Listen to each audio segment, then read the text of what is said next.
காங்கிரஸ் தேசிய செயற்குழு கூட்டம் நாளை நடைபெறுகிறது. கர்நாடக மாநிலத்தில் உள்ள பெலகாவில் உள்ள மகாத்மா காந்தி நகரில் இந்த கூட்டம் நடைபெறுகிறது. காங்கிரஸ் தேசிய தலைவர் மல்லிகார்ஜுன கார்கே, மக்களவை எதிர்க்கட்சி தலைவர் ராகுல் காந்தி உள்ளிட்டோர் கலந்து கொள்கின்றனர்.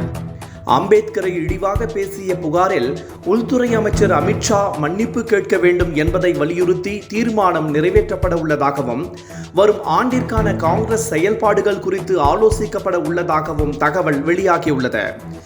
கடந்த 1924ஆம் ஆண்டு காந்தி காங்கிரஸ் தலைவராக இருந்தபோது காங்கிரஸ் மாநாட்டை பெலகாவில் நடத்தினார்.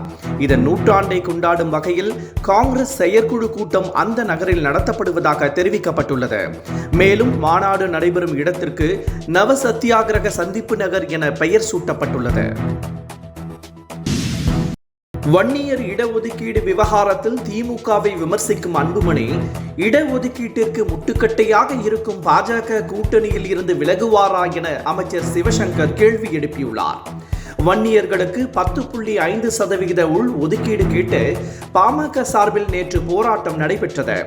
விழுப்புரத்தில் நடைபெற்ற போராட்டத்தில் பேசிய ராமதாஸ் திமுகவை கடுமையாக விமர்சனம் செய்தார். மூத்த அமைச்சராக உள்ள துரைமுருகனை விட்டுவிட்டு உதயநிதிக்கு துணை முதல்வர் பதவி வழங்கப்பட்டது குறித்தும் ராமதாஸ் பேசியிருந்தார். இதற்கு பதிலடி கொடுத்துள்ள அமைச்சர் சிவசங்கர், கூட்டணியில் இருந்து பெறும் மாநிலங்களவை உறுப்பினர் பதவியை மூத்த தலைவர்களுக்கு வழங்காமல் அன்புமணிக்கு மட்டும் ஒதுக்கியது ஏன் என்றும், ஜி.கே. மணியிடம் இருந்து தலைவர் பதவியை பறித்து அன்புமணியிடம் வழங்கியது ஏன் என்றும் அவர் கேட்டுள்ளார். அண்ணா பல்கலைக்கழக மாணவிக்கு நடைபெற்ற பாலியல் வன்கொடுமை குறித்து விசாரணை நடத்த தனிக்குழு அமைத்து தமிழக அரசு உத்தரவிட்டுள்ளது. அண்ணா பல்கலைக்கழகத்தில் படிக்கும் மாணவி ஒருவர் சக மாணவருடன் காலையில் நடைபயிற்சி மேற்கொண்ட போது அங்கு வந்த இருவர் அந்த மாணவனை தாக்கிவிட்டு மாணவிக்கு பாலியல் தொல்லை கொடுத்துள்ளார். இது தொடர்பாக விசாரணை நடத்த உதவி ஆணையர் பாரதிராஜன் தலைமையில் தனிக்குழு அமைத்து தமிழக அரசு உத்தரவிட்டுள்ளது. இந்த குழு விசாரணையை தொடங்கியுள்ளது. அண்ணா பல்கலைக்கழகத்தில் மாணவிக்கு நடைபெற்ற பாலியல் வன்கொடுமை சம்பவம் குறித்து ஒருவரிடம் விசாரணை நடைபெற்று வருவதாக உயர்கல்வித்துறை அமைச்சர் கோவி செழியன் தெரிவித்துள்ளார்.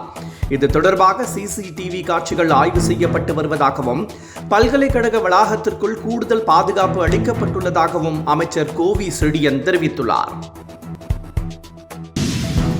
பாஜகவுடன் அதிமுக கூட்டணி அமைத்தால் தேர்தலை விட்டு விலக தயாராக இருப்பதாக அமமுக பொதுச் செயலாளர் டிடிவி தினகரன் தெரிவித்துள்ளார். கடந்த மக்களவை தேர்தலில் பாஜகவுடன் கூட்டணி அமைத்து போட்டியிட்ட தினகரன் இபிஎஸ்ஐ கடுமையாக விமர்சனம் செய்திருந்தார். கடந்த முறை பாஜகவுடன் கூட்டணி அமைப்பதை தவிர்த்து திமுக வெற்றிக்கு இபிஎஸ் வழிவகுத்து விட்டதாகவும் அவர் கூறியிருந்தார். மேலும் பாஜகவுடன் அதிமுக கூட்டணி அமைக்க வேண்டும் என்றும் தொடர்ந்து வலியுறுத்தி வரும் தினகரன், அப்படி கூட்டணி அமைந்தால் தேர்தலை விட்டு விலக தயாராக இருப்பதாகவும் தெரிவித்துள்ளார். பாமக நிறுவனர் ராமதாஸின் பேத்தி சங்கமித்ரா தயாரித்துள்ள அலங்கு திரைப்படத்தின் ட்ரெய்லரை நடிகர் ரஜினிகாந்த் அண்மையில் வெளியிட்ட நிலையில் அந்த படத்தின் கிளிம்பஸ் வீடியோவை விஜய் வெளியிட்டுள்ளார். படக்குழுவிற்கு விஜய் வாழ்த்து தெரிவித்துள்ளார். அலங்கு திரைப்படத்தை சக்திவேல் இயக்கியுள்ளார். செம்பன் வினோத், காளி வெங்கட், சரத் அம்பானி உள்ளிட்டோர் நடித்துள்ளனர். மை இந்தியா 24/7 முக்கிய செய்திகளை உடனுக்குடன் தெரிந்து கொள்ள உடனே சப்ஸ்கிரைப் பண்ணுங்க, பெல் பட்டனை பிரஸ் பண்ணுங்க. என்றும் உங்களுடன் மை இந்தியா.